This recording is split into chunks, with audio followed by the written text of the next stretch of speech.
কোনো স্লোগান এবং কোনো হাতেতালি হবে না, কোনো স্লোগান হবে না, হাতেতালি হবে না। প্রিয় চাঁদপুরবাসী, আমরা এমন একটা দেশে বাস করি, আপনি রাস্তায় বের হলে বাসে ট্রাকে চাপা পড়ে মরবেন, আপনি লঞ্চে উঠলে ডুবে মরবেন, কনস্ট্রাকশনের বিল্ডিং এর পাশ দিয়ে উঠলে হাঁটলে ক্রেন চাপা পড়ে মরবেন, আপনার উপরে প্লেন ক্র্যাশ করলে আপনি মারা যাবেন।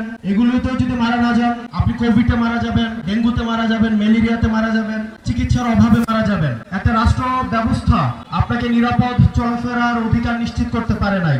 বাচ্চারা ক্লাস করছে, স্কুলে গিয়েছে, সেখানে হচ্ছে আমাদের দেশের বিমান বাহিনীর বিমান সেখানে প্র্যাকটিস করছে। প্র্যাকটিস মানুষের জীবন বাংলাদেশের এস্টাবলিশমেন্টের কাছে হচ্ছে প্র্যাকটিসের বিষয়। এই যে অবহেলা, এর দায়ভার অবশ্যই এই বাহিনীকে অবশ্যই নিতে হবে। আমরা দেখলাম মাইলস্টোনে বিমান ক্র্যাশ হয়েছে, তারপরে সেখানে শিক্ষকদেরকে এবং শিক্ষার্থীদেরকে সেখানে বেদম ভাবে পিটানো হয়েছে। আমরা দেখলাম প্রশাসন যথাযথ, আমাদের একজন স্বাস্থ্যমন্ত্রী আছে বাংলাদেশের, চিনেন ওনাকে? উনি ডক্টর মোহাম্মদ ইউনূসের ভাই ব্রাদার কোটায় আসছে। ডক্টর মোহাম্মদ ইউনূসের স্বজনপ্রীতির সবচেয়ে বড় এক্সাম্পল হচ্ছে এই স্বাস্থ্য উপদেষ্টা। সবসময় বলে আসছি, এই স্বাস্থ্য উপদেষ্টা এটার কোনো প্রয়োজন নাই। আপনারা দেখছেন ওনার কোন ধরনের অ্যাক্টিভিটি? উনি যে বেতনটা নেয়, এই বেতনটা হারাম হবে। উনি যে গাড়িটা চলে সরকারের টাকায়, এটা হচ্ছে জনগণের সাথে বেইমানি। এই স্বাস্থ্য উপদেষ্টা এটা কোনো কাজের না। উনি কিচ্ছু বুঝে না, উনি স্বাস্থ্য ব্যবস্থা বুঝে না, উনি চিকিৎসা বুঝে না, উনি ইনস্ট্রুমেন্টাল, ওনার কোনো নলেজ নাই। ওনার একমাত্র যোগ্যতা, উনি গ্রামীণ ব্যাংকে ছিল এবং ডক্টর মোহাম্মদ ইউনূসের উনি হচ্ছেন খুব কাছের মানুষ, এটাই ওনার যোগ্যতা। এই স্বাস্থ্য উপদেষ্টা লইয়া আমরা কি করিব? এবং দুঃখজনক বিষয়, উনি নিজে চিকিৎসা করাইতে সিঙ্গাপুর যায়, উনি চিকিৎসা করাইতে নিজে সিঙ্গাপুর যায়। এখন আমরা বললে তো হচ্ছে বিরাল বেজার হয়, আমরা বললে রাগ হয়, রাগ। উনাকে নিয়ে একবার কথা বলছিলাম, এরপরে উনি আর আমাদের সাথে কোনো যোগাযোগ করে না।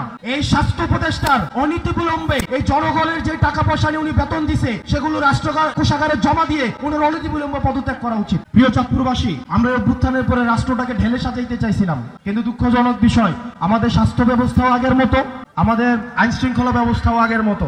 আপনি দেখবেন আমাদের দেশের সিভিলিয়ানরা কখনোই হিরো হয় না, যার কারণে আমাদের এই যে মাহিরিন ম্যাডাম, যিনি এই মাইলস্টোন কলেজের 20 জন শিক্ষার্থীকে নিজে উনি উদ্ধার করেছেন, পরবর্তীতে উনি নিজের জীবন ওনার চলে গিয়েছে, উনি নিজে নিহত হয়েছেন। আমরা মাহিরিন ম্যাডামকে আমরা রাষ্ট্রীয়ভাবে আমরা যথাযথ মর্যাদা দিতে পারি নাই, এটা আমাদের ব্যর্থতা। এই সরকারের কাছে অনেক প্রত্যাশা ছিল, প্রত্যাশার পারও দিন দিন কমছে। দিন শেষে আপনাদের কাছে আহ্বান জানাবো, দল মত নির্বিশেষে আমাদেরকে ফেসিবাদের বিপক্ষে আমাদেরকে অবস্থান নিতে হবে। আপনারা গতকাল দেখছেন লাশের উপর দিয়ে এই আওয়ামী ফেসিবাদ আবার তারা হচ্ছে রাজনীতি করার চেষ্টা করেছে। আমরা ফেসিবাদ বিরোধী রাজনৈতিক দলগুলো সুকাহত, যারা বাংলাদেশকে ধারণ করে আমরা সুকাহত, কিন্তু আওয়ামী লীগ যদি ফেরার চেষ্টা করে তাহলে এই শক্তিতে পরিণত হয়ে এই আওয়ামী লীগের চ্যাপ্টার তো আমরা ক্লোজ করছি, ভবিষ্যতের উত্থানের যে কোনো সম্ভাবনাকে আমরা একদম নাই করে দিব। প্রিয় চাঁদপুরবাসী, আপনারা সজাগ থাকতে হবে, ফেসিবাদ বিরোধী রাজনৈতিক দলগুলোকে ঐক্যবদ্ধ থাকতে হবে। আমরা একসাথে একটা সুন্দর বাংলাদেশ বিনির্মাণ করব, যে বাংলাদেশে রাস্তায় বের হইলে আপনাকে দুর্ঘটনার সম্ভাবনা থাকবে না, যে বাংলাদেশে আপনার সুচিকিৎসার নিশ্চয়তা থাকবে, যে বাংলাদেশে আপনার বাচ্চা স্কুলে পাঠাইলে বিল্ডিং ভেঙে পড়বে, ওই আকাশ থেকে প্লেন ভেঙে পড়বে, এই ধরনের রাষ্ট্র ব্যবস্থা আমরা চাই না। এগুলো তদন্ত করা, সেগুলো বিবেচনা করুন, নিজেদের আবার পুনর্মূল্যায়ন করুন। আপনারা ভালো থাকবেন, সুস্থ থাকবেন, আমরা যেন এই জাতীয় শোককে আমরা কাটিয়ে উঠতে পারি। যারা নিহত হয়েছে তাদের আত্মার মাগফিরাত কামনা করছি, আল্লাহ তাদের জান্নাত নসিব করুক। যারা আহত হয়েছে বাচ্চা ছেলেরা 3 বছর 7 বছরের, আল্লাহ তাদের সুস্থতা দান করুক, আল্লাহ তাদের সুস্থতা এনায়েত করুক।